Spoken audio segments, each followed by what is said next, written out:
Explain that to me. Explain that to me. How was my son down on the ground with his hands up, begging you basically for his life? He's begging you. He's begging you. And we've gotten conditioned to pick these boxes to the point that we don't see the brutal and real truth before us. I don't care if you argue that kid was a thug. I don't care if you argue black on black crime. I don't care any of the senseless arguments you have that you argue. An American's constitutional rights to due process were eliminated with those 6 students. You don't want any more. We asked 10 years ago. We was asking with the Panthers. We was asking with them, with the civil rights movement. We was asking, now those people that were asking, they're all dead and in jail. So now what do you think we're going to do? In New York, we had a couple cases where police grabbed the brother and beat him unmercifully, and then charged him with assaulting them.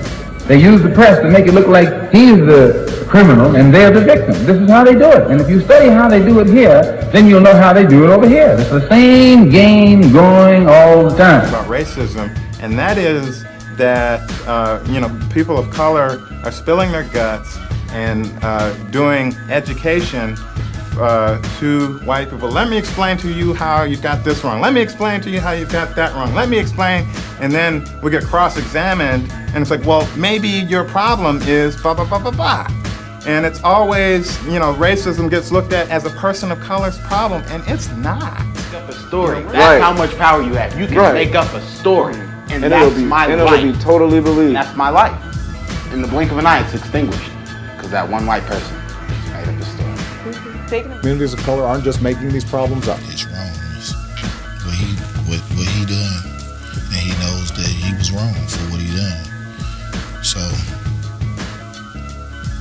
he has to fix his story. Why are we just not hearing from him? This is the question. Why are we just now hearing from him? If he didn't do anything wrong, why he didn't try to reach out or try to do an interview earlier than now? Allow our government to slaughter us, they'll come into a block like Chicago eventually and say, you know what, do away with the mob. And at the local level, they'll create an image by feeding statistics to the press, through the press, showing the high crime rate in the Negro community. And as soon as this high crime rate is emphasized through the press, then people begin to look upon the Negro community as a community of criminals. And then any Negro in the community can be stopped in the street, put your hands up, and they pat you down. You might be a doctor, a lawyer, a preacher, or some other kind of Uncle Tom. And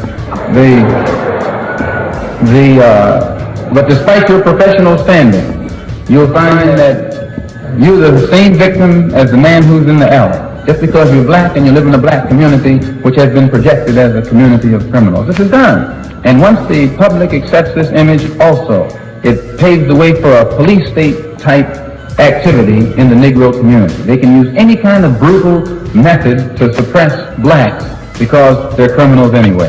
And that's how much power you have. You can make up a story, and that's my life. And it'll be totally believed. That's my life.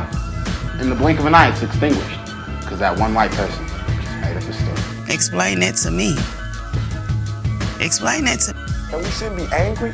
And my raps that I'm rapping to my community shouldn't be filled with rage. You know what I'm saying? They shouldn't be filled with the same atrocities that they gave to me. In the media, they don't talk about it. So in my raps, I have to talk about it. And it just seems foreign because there's no one else talking about it. Why don't you eat what I eat? Why don't you drink what I drink? Why don't you think like I think? Why don't you feel like I feel? God damn it, I'm so sick and goddamn tired of hearing about that.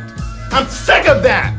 That's what it means to be human being to me. That's what it means to be white. That's what it means to be American. Why don't you come the hell over here? That's what I hear every goddamn day. And you know that I can't come over there. You know that this skin, and that this hair, and that this way that I talk, and that I think and I feel will never, ever get included because I'm unpalatable to this goddamn nation. I'm unpalatable. You cannot swallow me. You cannot taste me. You cannot feel me because you don't want to. You think that you can survive without me, but you can't, man. Kicking up dust, but now I'm labeled as a troublemaker. Who can you blame? Smoking weed help me take away the pain. So I'm hopeless, rolling down the freeway, swerving. No